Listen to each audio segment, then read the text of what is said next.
Hello and welcome to Success Tips Global. It's April the 15th, 2023, and I have the pleasure of speaking with Miss Arosha Tharuni Ranmuthu.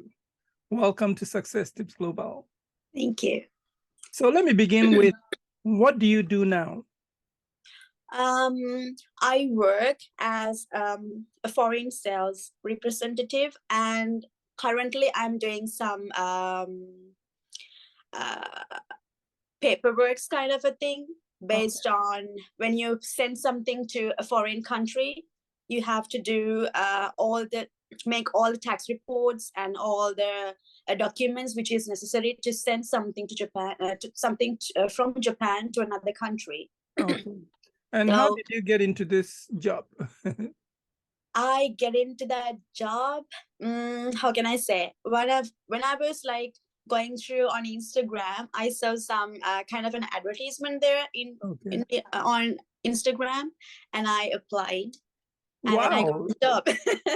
This is the first time I've heard somebody get a job through Instagram. That's incredible. Yeah. Okay, so what do you like about this position? Which I love about this position is like, according to the work stuff I'm doing, it's kind of a busy every day, but I can work on my pace, and as well as I can do whatever I want, but what they expect from me is the result. So I can make my own rules, but if the result is fine, then that's fine with them. So that's what I like about my job. Wow, that sounds like a dream job. But are there any challenges involved at all? There are some, because I don't say everything is easy. Sometimes when it comes to making documents to English from Japanese, sometimes it's kind of difficult because there are some Japanese words which has deep meanings, but in English, if you translate it in English, it's just a simple meaning, but Japanese people say, no, this is what I'm saying, but in English, there's only one word for that. So sometimes it's hard to explain to Japanese people because they just think of the meaning. Right. Yeah. So that's the most challengeable thing that I have in my job. Okay, now let's get to know a little more about you as a person. Okay. Where are you from? Okay, it's kind of, how can I say? If I say where I am from, I'm from Sri Lanka, but my dad is from America, but my mom is from Sri Lanka. But I say I'm Sri Lankan. Okay, interesting. And what should people know about Sri Lanka? It's a wonderful country. It's if you are willing to go to a country like to enjoy the beach or the nature, it's a kind of a spot that you can go and relax. Okay. And people are so kind. Okay, that's wonderful. Yeah. And how much education did you pursue in Sri Lanka before leaving? Up to high school. Okay. And what made you decide to come to Japan? I studied Japanese as a language when I was in my middle school. And I did the same in my high school as well. And while I was studying Japanese language, I got to study about the culture of Japan, the history of Japan. So I just read everything on the book, but I just wanted to go there and see by myself. So as I studied Japanese, if I go to a country which I cannot use Japanese, it's not worth enough to study Japanese for like 3 and 4 years. So I wanted to use the language somewhere. So I came to Japan. Oh, that's wonderful. And when you first arrived, what was your initial impression? Wow, it's beautiful. It's clean. Yeah, that's and I asked you, you already talked about how you started studying Japanese, but once you got to Japan, did you continue to study it, and how did you do that, if that is the case? Yeah, I studied a lot because when I was in Sri Lanka, it's I do everything with a person who can speak English. So I can ask if there's something I don't know, I can ask them in English, and they like explain me in English. But when I came here, there are people who can speak English very well in Japan. So I have to ask the question in Japanese, and they still explain in Japanese. So Right. yeah, so I had to study Japanese as well because there were some words which I learned, but actually people don't use them. Kind of Right. old Japanese, I say. Okay. And the way I studied was like I had a memo, like a small notebook, which Okay. I wrote every single word I hear. But sometimes I don't get the word correctly, but I write the sound and I search on internet, and then I just write in front of the word. Oh, I can use this word in these situations. Oh, I can Okay. use that then I find similarities. Oh, I can use this word in here and as well as in here. Oh, Okay. easy like that. Very, very smart way. So what tips will you give to someone who finds the study of Japanese difficult? It is a difficult language, but if you see, like if you tell to yourself, oh, it is difficult, like I can't do this, you will never be able to study. But Right. it's difficult, every language is difficult, but if you keep studying, if you have a passion about studying the language, then you will find some easy ways to like your own ways to study, like maybe writing up some words, or maybe like watching movies, or talking to Japanese people, making Japanese friends who can speak both English and Japanese. Right. Great. So Great. it's your intention, like Okay. what you want to do is the Right. intention. Yeah. Okay. Now, I know you attended a business school in Tokyo. Yeah. What made you decide to attend the school? The first thing was when I was finding schools, I had never studied business. Okay. So when it comes to today's world, everything is based on finance and economics and everything. I haven't studied because I learned everything in like languages, history, and all those, and like programming languages when I was in high school. So no finance and economics in my history. So I wanted to learn something about the finance and business. That's why I decided to attend to that business school. Okay, and once you attended the business school, what are some courses you took? What are some examples of courses you did? For example, mainly economics and marketing, and both economics in like Japanese and in English. Okay. And some language lessons based on the subject, like the words in Japanese and English, like that. Right. And once you got out of school, was it easy to find a job immediately, or how did that go? I started finding a job like 1 year before I stopped going to that school. Okay. So I found jobs during that 1 year, and I got the job on before like 6 months before getting graduated. And yeah, then I got some like several jobs, but I decided what to do. Like for like I had like 1 month I tried to decide like which job I select. And I'm like confused and all this stuff, which I go for this one or that one, like that. Wow, so you had choices. Yeah. I had choices. Wonderful, yeah. Yeah, let's talk about your travel experiences. Besides Japan, where have you been? I have been to Dubai, England, Italy, and Saudi Arabia. Okay, which one of these would you like to talk about? Let's say Dubai, because others are when I was a kid. So okay, and so what should people know about Dubai? It's a very wonderful country. Everything is expensive, but it's worth spending money on what you do in Dubai. I went there like 2 years before, 3 years, I say. Okay. 2 years, 2.5 years before, for my work. I had to stay there for like 3 months.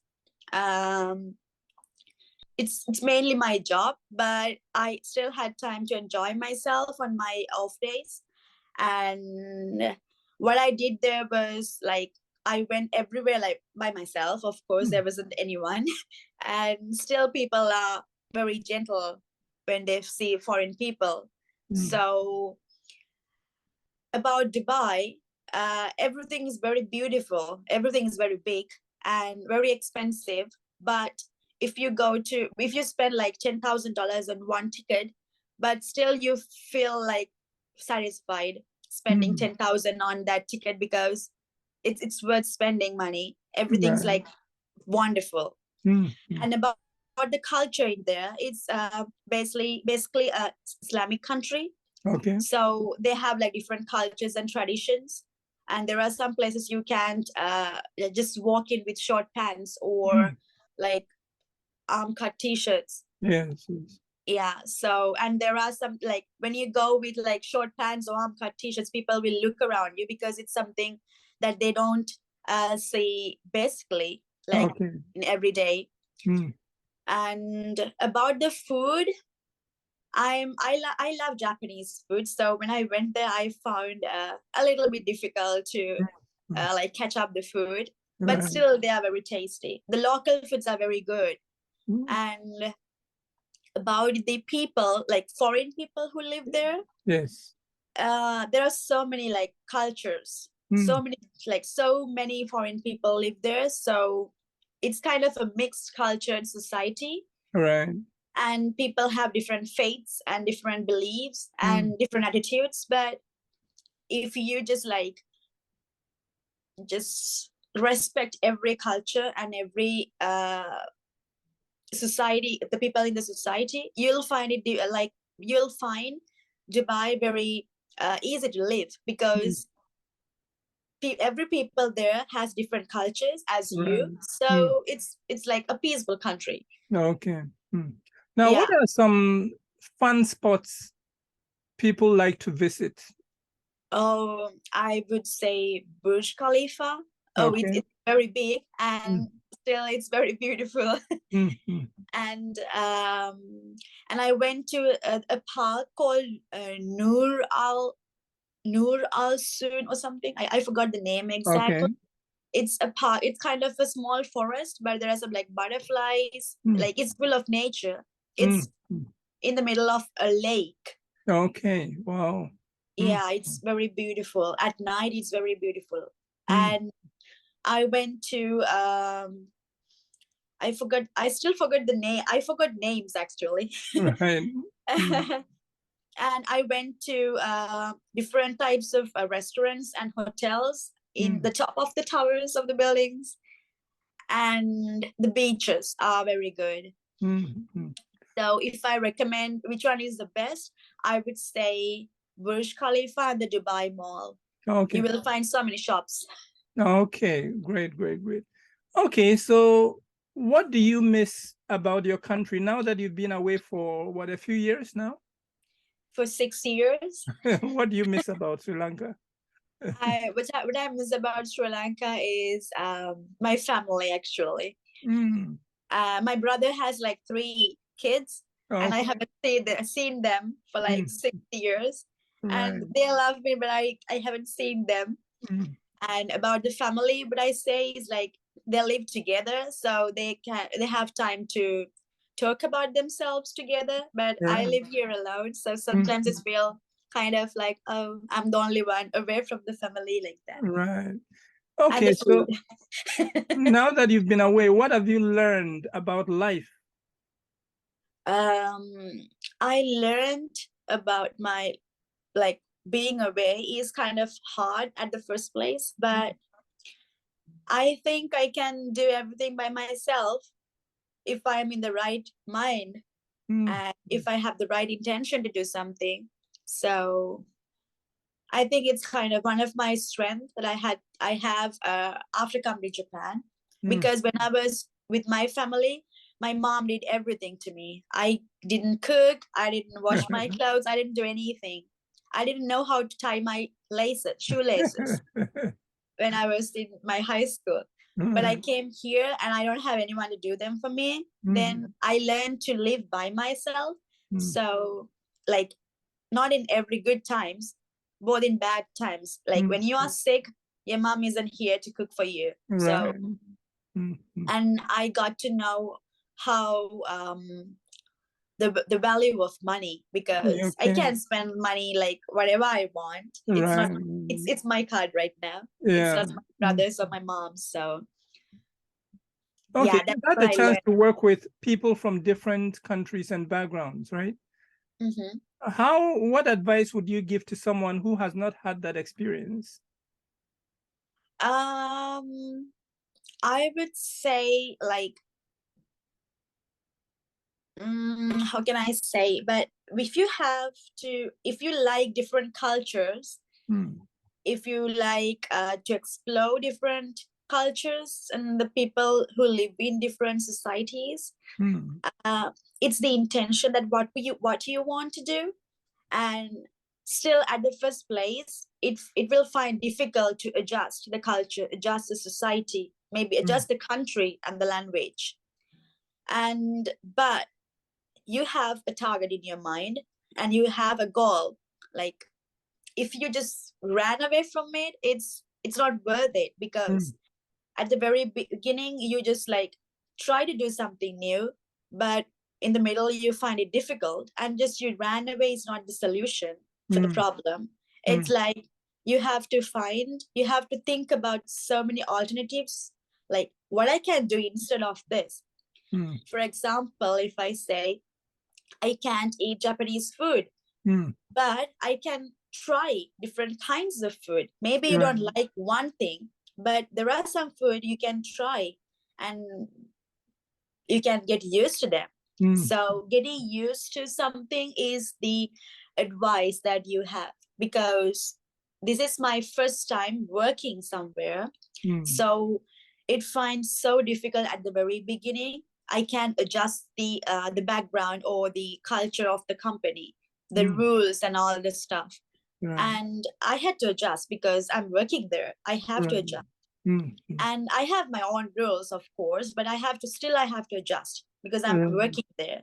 So it will make you easy to go through the day, because I have my rules. I honor them, but I still have to do I still have to do a job.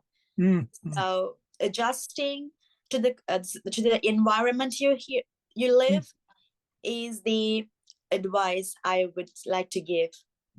Okay, so now that you seem to be living your best life, what are your aspirations from here on? I would say living my best life, but I'm enjoying my life right now. Still, so what's ahead?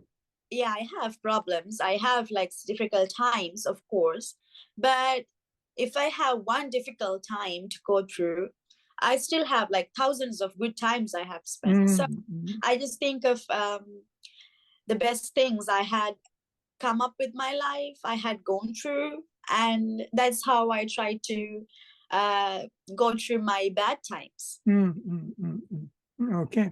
So sometimes some young people get confused about what they want to do with their lives. So if you have a young brother or sister who is asking you for advice, what advice would you give them? For example, when I was young, I didn't have any idea what to do in my life. I wanted to be a teacher when I was a kid. I tried to tried to teach people the family when I was a kid, but I'm doing a totally different job right now. So when you are a kid, you don't have to have future targets, future plans. Like you can still make plans even though you are not young, even though in your middle ages. And even though you are very old, you still have plans, you still make plans. So you don't have to make a full plan about your future while you are in your age. You can make it by living the life. Right. Because there are, like, for example, when you grow a plant, you can just grow it as you want. Sometimes there are like bugs coming in, maybe the weather is the problem. So there are so many challenges that come towards you. But so you haven't expected those challenges. They just come in and go. So you can have plans. You can have plans. Oh, tomorrow there will be a bug coming. Oh, the day after tomorrow there will be a storm coming. You don't know the facts that will come to you in the future. But if you have alternatives, like if something like this happen, if a bug comes, I would do something for the bugs. If you have the alternatives in your mind. So like that, when you live your life, there are so many challenges you will face. There are so many problems that will come through, and there are some problems that you never think of. So it's what life is about. So, and if you want to do something very badly, don't think about the problem. Don't like worry about the problem. Problems are just come and go. Just think about the solutions that you can come up with. You can do to make the problem go away. So you don't have to have a full plan, full map about your life. How will your life will go? You can make those plans while you are enjoying your life. So that's wonderful. Thank you so much for taking the time this morning to share your words of wisdom, with us. Well, thank you very much, and let's keep in touch. Yeah, thank you for inviting. It was wonderful talking to you. Bye for now. Bye. Bye-bye.